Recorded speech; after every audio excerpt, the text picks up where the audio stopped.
Se você não está trabalhando no seu autodesenvolvimento, na sua carreira, nos seus relacionamentos, no seu corpo, o que você tem feito? Primeiro de tudo, eu acho que a gente tem que começar entendendo o conceito de motivação. O maior erro é achar que motivação ela vem de um sentimento de alegria, de empolgação que a gente tem de fazer alguma coisa. Normalmente, quando a gente está começando alguma coisa, a gente percebe que essa empolgação ela acaba caindo conforme a gente vai executando aquele comportamento, aquele hábito, né? E o que sustenta? O que sustenta essa motivação? Por exemplo, a chance de você conseguir implementar o hábito de corrida na sua vida, tá? É que você tenha um motivo claro. Como, por exemplo, se inscrever numa prova de 5 quilômetros com seus amigos. Você tem um motivo para concluir esse objetivo que você colocou, certo? Ou então, quando você quer aprender inglês. O simples fato de você querer aprender inglês por aprender inglês dificilmente vai se sustentar por um longo prazo. A não ser que você goste muito, a não ser que inglês seja, sei lá, uma paixão para você. Se você tem um objetivo claro de aprender inglês porque você sabe que daqui 5 anos você vai ter uma viagem para os Estados Unidos para assistir a Copa do Mundo, sei lá. E acima de tudo, não adianta você tentar setar um monte de objetivos se você não vê valor naquilo que você está fazendo. Às vezes a gente fica inspirado por outras pessoas. Ah, porque fulano falou que vai colocar o objetivo tal, que ele quer implementar o hábito tal na vida dele. Aí eu acho que eu vou fazer a mesma coisa. Mas, vem cá, você vê valor nisso? O problema é que a maioria das pessoas não sabem quais são seus valores, né? Eu uso muito um termo que eu aprendi em um curso com a Feneute sobre valores inegociáveis. Eu fiz um curso inteiro durante o ano de 2023 para descobrir quais eram os meus valores, né? Os valores que guiam as minhas decisões, os meus valores inegociáveis. E aí eu cheguei lá num resumo de 5 valores que eu posso falar em outro momento, quais são, mas um deles é a saúde. E muitas vezes a gente quer ter um valor que não é um valor que a gente tem de fato, né? Porque a gente tende a se basear em outras pessoas. E é muito louco quando você realmente dá um mergulho, sabe, em autoconhecimento. Quando você de fato para estudar sobre você. E muitas vezes a gente tem dificuldade de entender esses conceitos de motivação, por exemplo, ou, por exemplo, quando eu digo para você que você tem que ter clareza.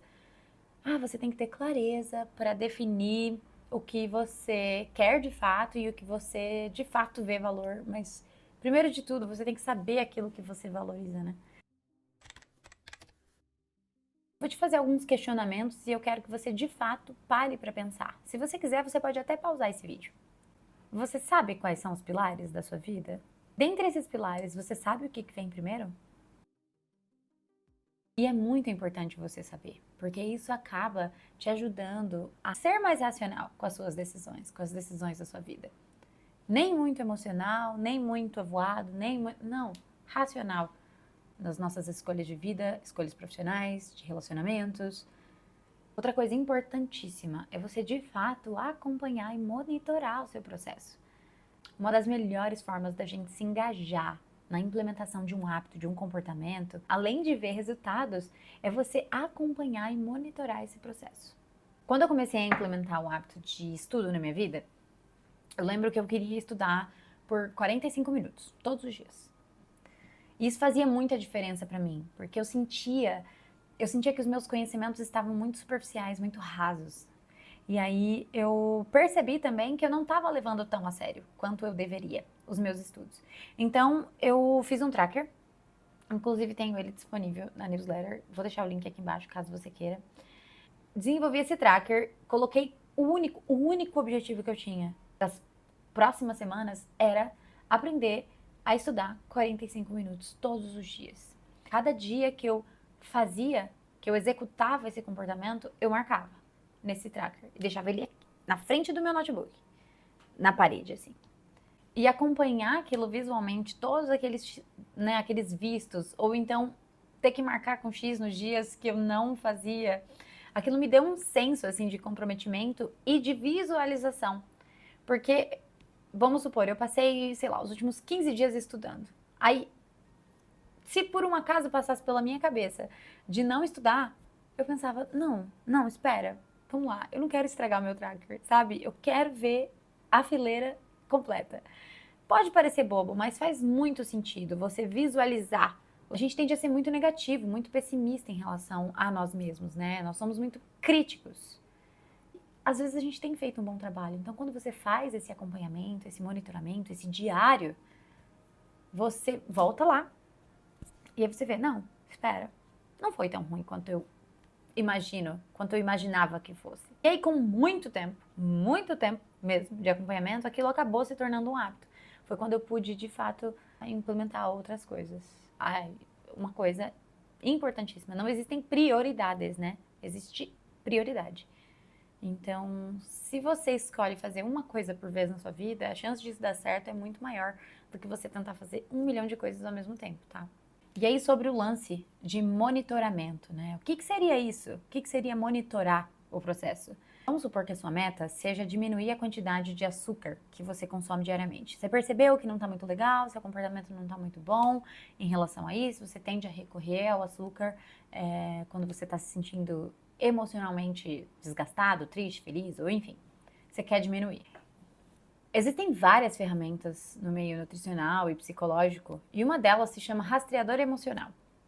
O problema dessas ferramentas é que elas exigem um esforço para que você consiga preencher, para que você consiga fazer, para que você tenha essa motivação de parar, sentar, colocar, escrever. E é por isso que você tem que ter clareza das coisas que você faz. Então, você está muito, muito interessado em diminuir a quantidade de açúcar e o seu comer emocional. Você começa a rastrear os seus hábitos. Como? Escrevendo, fazendo um diário. E aí você vai anotar, por exemplo, tá, por que eu quero comer isso agora? O que está me motivando? Aí vamos supor que você coma. O que você sentiu durante? O que você sentiu depois? Você monitora. E aí, com o tempo, você vai reunir aquela base de dados que você colocou dentro daquela ferramenta e você vai começar a analisar quais são as motivações que você tem para comer emocional, por exemplo. E quais são as possibilidades que você tem de tentar tratar isso de uma forma diferente, que não seja a comida, por exemplo. Muitas vezes a gente deixa solto, né? Por isso que é importante, às vezes, quando você começa um processo de... Vamos lá, começou a academia. Não tá muito legal, não tá muito feliz com o corpo, o shape, e aí você decide começar a fazer academia. Por que é interessante você tirar a medida, por exemplo? Porque às vezes o peso da balança não muda, mas a medida muda. E aí quando você vai lá, mede, monitora isso e vê que você melhorou, perdeu, sei lá, meio centímetro de cintura, 3 milímetros de braço, você tem um respaldo, né? Pra saber, pra saber que você tá evoluindo, pra saber que o seu processo tá acontecendo, né? Que o seu progresso tá acontecendo. Acredite na sua identidade. Vou dar um exemplo para você entender esse conceito de identidade. Eu era uma pessoa que vivia atrasada. Eu vivia atrasada. Inclusive era motivo de chacota. Minhas amigas viviam me zoando assim. Chegava atrasada na aula, tava sempre correndo, um saco. Só que eu acreditava. Olha o que a cabeça da pessoa pensava. Não, todo mundo sabe que eu sou assim. Todo mundo sabe que eu sou atrasada. Até que um dia, gente, eu não lembro, acho que foi a Cristina Junqueira. Vi uma sequência de stories dela falando de atrasos. E aí ela falou uma coisa que me quebrou de um jeito, assim. Você acha que você é melhor do que as outras pessoas para acreditar que você pode chegar atrasada? Sendo que as outras pessoas que têm as suas vidas, as suas rotinas, os seus problemas, deram um jeito em toda a sua rotina para chegar no horário, mas você, alecrim dourado, pode chegar atrasada? Eu não sei porquê, mas isso me doeu muito. Na verdade eu sei, né? Eu não gosto de injustiça. E aí eu fiquei pensando que essa era uma forma de ser injusta, sabe? Com o tempo das outras pessoas. E um desrespeito também. E aí eu decidi, gente, foi uma coisa muito louca, assim. Eu decidi que eu não ia mais me atrasar. Isso já deve ter uns 4 anos, uns 4 ou 5 anos. A partir daquele dia, dá pra contar nos dedos quando eu cheguei atrasada. E se eu atrasei, foi por algum motivo muito maluco, assim. Teve uma justificativa. Eu passei a acreditar de fato. Eu falava pra mim todos os dias, quando eu tinha um compromisso, eu não sou uma pessoa atrasada, eu sou uma pessoa pontual. Eu sou uma pessoa pontual. Eu vou me organizar, eu vou fazer de tudo pra chegar na hora. Eu passei a acreditar fortemente naquela minha identidade, como a identidade de corredora. A partir do momento que eu comecei a me ver como corredora, a minha corrida evoluiu, porque daí eu criei um compromisso. É uma espécie de compromisso que você cria com você mesmo. Entender que você não tem que nada, né? A partir do momento que, por exemplo, me autodenomino corredora, beleza? Tô nem aí pra pace, tô nem aí pra nada. Corro, gosto de correr. Corro lá meus 7 quilômetros 3 vezes por semana, tô super feliz, tô fazendo a transição para 10 quilômetros, pretendo correr a meia maratona em agosto desse ano. Tô vestida nessa identidade de corredora. Eu não tenho que correr. Eu não tenho que correr. Eu quero correr. Eu quero treinar. Eu quero melhorar a minha corrida. Eu não tenho. Eu não tenho que estudar. Eu quero estudar. Mas entende? Você muda a sua mentalidade de, ai, eu tenho que ir pra academia. Eu tenho que... Não, você não tem que nada. Você precisa olhar para o seu ambiente. O seu ambiente, ele precisa favorecer a inclusão dos comportamentos, dos hábitos que você deseja para a sua vida. Eu aprendi lendo isso no livro Hábitos Atômicos. Apesar de ser mainstream, né, e bem, vamos lá, clichê, cita as regras, né, de inclusão e de exclusão de hábitos, e uma delas, um dos pilares para a inclusão ou exclusão de um hábito é você olhar para o teu ambiente e fazer com que ele te favoreça e não te atrapalhe. Vou dar um exemplo. Vamos supor que você deseja fazer uma caminhada todos os dias de manhã, assim que você acordar, tá bom? A chance de você, de fato, conseguir executar esse comportamento é você deixar o seu tênis, a roupa de treino já dobradinha em cima, sei lá, da sua mesa de cabeceira. Você vai olhar, você vai acordar, você vai olhar para aquilo e falar, não, já tá aqui, já tá tudo prontinho, não tem que ficar perdendo tempo caçando roupa para ir caminhar, já vou rapidão, faço lá meus 20 minutos, volto, tomo meu café e vou trabalhar. Vou dar o mesmo exemplo do açúcar refinado, que é o primeiro que vem à cabeça. Mas você quer diminuir a quantidade de açúcar que você está ingerindo. A chance de você conseguir fazer isso é dificultando o seu acesso ao açúcar. Entende? E quando eu falo de ambiente, né, esses exemplos que eu dei, eles estão mais relacionados a microambiente. Eu estou me referindo também a pessoas. Quais são os tipos de amigos, os tipos de pessoas que estão no seu ambiente? Essas pessoas, elas... quais são os hábitos dessas pessoas? O que elas costumam fazer? Que tipo de conversas elas costumam ter? Elas são pessoas mais positivas, mais negativas? Olha para esse ambiente, dá um zoom out, assim, das suas relações, do seu quarto, da sua casa. Não sei se você mora com marido, com esposa, se você mora com seus pais, irmãos, não sei. Dá um zoom out. Avalia, esse seu ambiente, ele está favorecendo o seu crescimento pessoal ou ele está te atrapalhando? Eu sei que não é tão fácil, né, quando a gente pensa, principalmente no quesito pessoa. Mas existem sim algumas coisas que a gente pode fazer. Mas primeiro de tudo, para e pensa no seu ambiente. Poderia pegar uma taça bem bonita para fazer esse vídeo, mas pelo amor de Deus. Eu preciso que você entenda uma coisa. Nossos comportamentos são moldados pelas consequências que esse comportamento nos traz. Vou explicar. Sabe quando uma criança coloca o dedo na tomada e ela leva um choque? Qual que é a chance dessa criança colocar esse dedo nessa tomada de novo? Outro exemplo. A pessoa sempre estudou para a prova. Ela sempre tirou notas boas e tudo mais. Um belo dia, ela decidiu não estudar. Sei lá, decidiu fazer outra coisa. E aí ela fez a prova e percebeu que ela não teve grandes prejuízos em relação a isso. Ela conseguiu tirar a nota suficiente para passar. Ou seja, ela teve um reforço positivo, não teve? Qual que é a chance dessa pessoa fazer a mesma coisa de novo? Ela sabe que se ela estudar só um dia antes, ela só dá uma lida no conteúdo 2 horas antes da prova, ela vai conseguir a prova. Ela vai conseguir a nota necessária para passar. a chance dela fazer isso de novo é muito maior. E essas consequências, elas vão gerando na gente uma coisa que a gente chama de modelagem comportamental. É tipo aqueles experimentos científicos feitos com ratos. Os ratos aprendem que quando eles chegam em determinado lugar e batem na alavanca vermelha, por exemplo, eles recebem comida e comem, a chance deles repetirem aquele comportamento de bater naquela alavanca vermelha é muito maior. Ao passo que eles aprendem que quando eles batem na alavanca amarela, por exemplo, eles vão receber um choque. Eles não vão repetir esse comportamento. Até que eles aprendam, né? Eles não vão repetir esse comportamento novamente. Porque eles receberam uma punição por bater na alavanca amarela. Mas na alavanca vermelha, eles receberam uma recompensa, né? Que foi a comida. Com seres humanos é igualzinho. A gente funciona do mesmo jeito. Quando a gente executa um comportamento e recebe um reforço positivo, nós tendemos a repetir aquele comportamento. Agora pensa comigo. Se você vive num ambiente com pessoas cheios de comportamentos disfuncionais, e você fazia parte desse grupo, mas por algum bom motivo você decidiu que você não quer mais, o que é que normalmente acontece?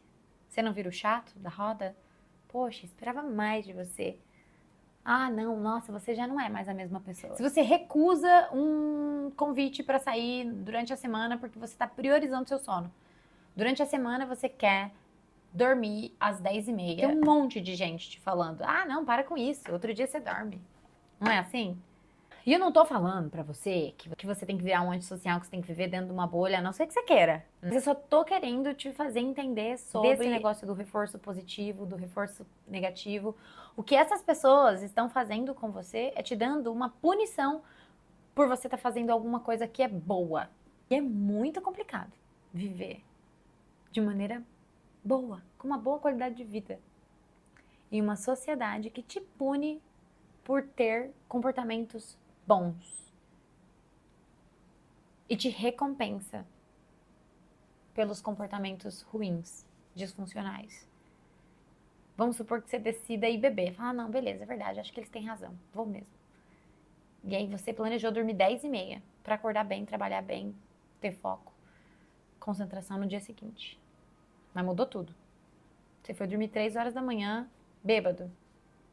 Mas quando você chegou lá, todos eles bateram palma. Eu sabia que você ia vir. Eu sabia que você ia vir. Você é dos nossos, você é um cara legal. Eles estão te recompensando. Imagina, de maneira muito simplista, né? Que você é tipo o ratinho do experimento. Ruim pensar, né? Dessa forma. É por isso que saber dessa informação te coloca na frente de 99% das pessoas. E eu não tô fazendo um discurso motivacional vazio. Eu tô falando de ciência, de estruturação do cérebro. É assim que ele funciona. Agora, se faça essa pergunta. Escreve num papel. Será que você está sendo manipulado pelo seu ambiente? Positivamente ou negativamente? E como é que se perpetua um comportamento? Você deve estar pensando nisso agora, ou pensou em algum momento. Você precisa repetir. Mais uma vez, mais uma vez e mais uma vez. É tipo quando você faz um bolo pela primeira vez e ele fica horroroso, fica horrível. Não cresce, embatumou, você come, ele tá ruim, não tem doce suficiente, ficou horrível. Se você não fizer aquele bolo mais vezes, você não vai conseguir aprender a fazer bolo. Talvez a segunda vez ainda fique ruim, a terceira também, mas a quarta talvez melhore. A quinta vai estar um pouquinho melhor. Na sexta, você já vai conseguir comer o bolo sem fazer careta. Você fez o quê? Você refinou. Você refinou o processo de fazer o bolo. E se tem uma coisa que não dá pra gente fazer é subestimar o poder da repetição. E isso é muito clichê. E quando você entende que alguns clichês são de fato verdade e fazem a diferença na sua vida, quando você deixa de ser um pouco rebelde, porque a gente tende a ser rebelde, né? Ai, não, eu sou rebelde. Eu não vou fazer o que a galera tá falando aqui, porque é tudo clichê. São tudo coach. Ai, ai. Eu já fui essa pessoa. Já fui essa pessoa. Esse repertório de erro e acerto que vai fazer você ficar bom, que vai fazer você refinar, que vai fazer você moldar esse comportamento. Eu dei o exemplo do bolo, aplica ele para outras coisas. Porque se você simplesmente desiste de fazer depois da primeira tentativa, ir para academia, ser uma experiência horrível na academia. Comigo foi assim. Eu fiquei 2 anos sem voltar. Mas depois que eu decidi que eu queria continuar, apesar de, eu aprendi que nem é tão ruim assim. Eu vou lá, faço meu exercício, ninguém tá prestando atenção em mim. Eu achava que tava todo mundo olhando pra mim. Ai, olha o jeito que ela faz o supino, olha... Pelo amor de Deus, ninguém tá prestando atenção. A gente não é tão importante quanto a gente acha que a gente é, né? O ato de repetir, ele te dá precisão. Ele refina a precisão do seu comportamento. Isso depende também de neuroplasticidade. A neuroplasticidade, ela faz você não colocar o dedo de novo na tomada. Um outro exemplo, de novo, que envolve açúcar de novo. Meu Deus do céu, preciso ampliar o meu repertório de exemplos. Mas é que como são coisas que eu ouço bastante, né, na rotina de estágio de nutrição. Inclusive, sou estudante de nutrição, estou no último ano, faço estágios na clínica, na universidade que eu estudo, e o tópico açúcar, ele acaba sendo bastante recorrente, por isso que me vem muito esses exemplos na cabeça. Lembra que você decidiu diminuir a quantidade de açúcar? Você tem o hábito de comer um doce todo dia depois do almoço, tá bom? Uma quantidade lá um pouco maior do que o ideal. E aí você quer diminuir. Você tem o hábito de assim que termina de comer, pegar o doce e comer. Você nem levanta, você já pega o doce, já deixa do lado do seu prato, você terminou de comer, você já começa a comer o doce. Você decidiu que você só vai pegar esse doce 20 minutos depois que você terminar. Você está refinando, você tá treinando a sua neuroplasticidade. Você esperou os 20 minutos e você comeu. No outro dia, a mesma coisa. No outro dia, a mesma coisa. E aí, na semana seguinte, você decidiu que você não só vai esperar 20 minutos, como você vai diminuir metade da quantidade de doce que você está comendo. O que você está fazendo? O nome disso é neuroplasticidade. Sem neuroplasticidade, você não aprende. Você não aprende. E coloca o dedo na tomada de novo. Como é que se melhora isso? Como é que se melhora neuroplasticidade? Dormindo bem, se alimentando bem, fazendo exercício físico, tendo uma agenda, se organizando, estabelecendo uma rotina, tendo autoconhecimento, tendo visão, tendo noção das suas vulnerabilidades, estudando, usando tracker, fazendo monitoramento dos seus comportamentos. E aí, na minha opinião, a parte mais difícil de todas, é uma coisa difícil de engolir, porque exige muito esforço. É a palavrinha terror, chamada autoconhecimento. Para, Luana, isso é besteira. É besteira sim, por isso que tanta gente faz terapia.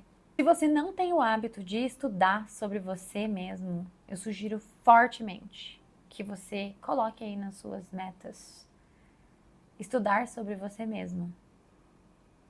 Ter autoconhecimento vai te ajudar a ter clareza. Eu tô amarrando, tá? O início do vídeo com o final. Ter autoconhecimento vai te ajudar a ter clareza dos seus valores, do que te motiva, do que você de fato valoriza, de como perpetuar os comportamentos que você deseja incluir. Porque às vezes você quer ser uma pessoa, mas você ainda não tem as habilidades necessárias para ser essa pessoa. Só que você tem uma motivação para chegar nesse lugar. E como que eu consigo aprender sobre tudo isso? Autoconhecimento. Se você não está trabalhando no seu autodesenvolvimento, na sua carreira, nos seus relacionamentos, no seu corpo, o que você tem feito?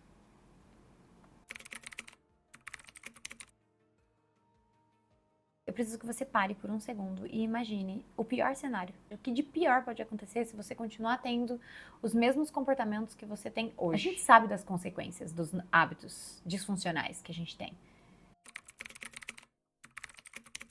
Começa a listar aí quais habilidades que você já tem que vão te ajudar a chegar no lugar que você quer. O que é que você precisa desenvolver?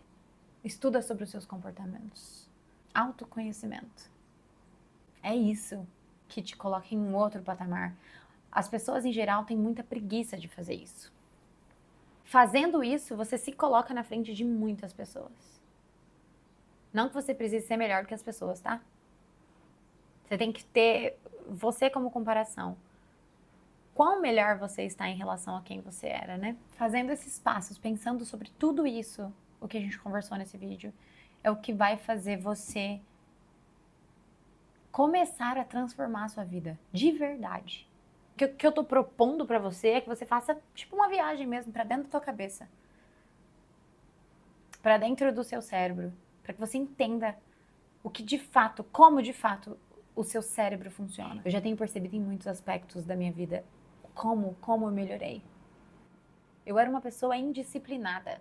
Eu era uma pessoa que não gostava de estudar. Eu era uma pessoa que não gostava de fazer esforço pra nada, sedentária, e ainda achava que eu era melhor que todo mundo, né? Ainda me achava o alecrim dourado, que podia chegar atrasada, por exemplo. Mas quando eu entendi que eu precisava, de fato, dedicar um esforço na pessoa que eu queria ser, e que não existe recompensa sem esforço, não existe. Não tem como eu ser a pessoa, não tem como eu me tornar, por exemplo, sei lá, rica, milionária, sem colocar muito esforço nisso, muito estudo.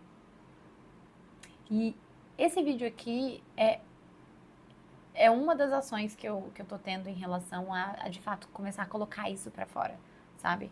Parar de ser uma aprendedora e me tornar uma executora, de fato. Muitas coisas mudaram na minha vida. Isso me ajuda muito na minha prática, ainda que seja em estágio, na minha prática clínica com os meus pacientes. Isso que me faz ter motivação para continuar aprendendo e continuar me dedicando na carreira que eu escolhi ter, que eu escolhi viver.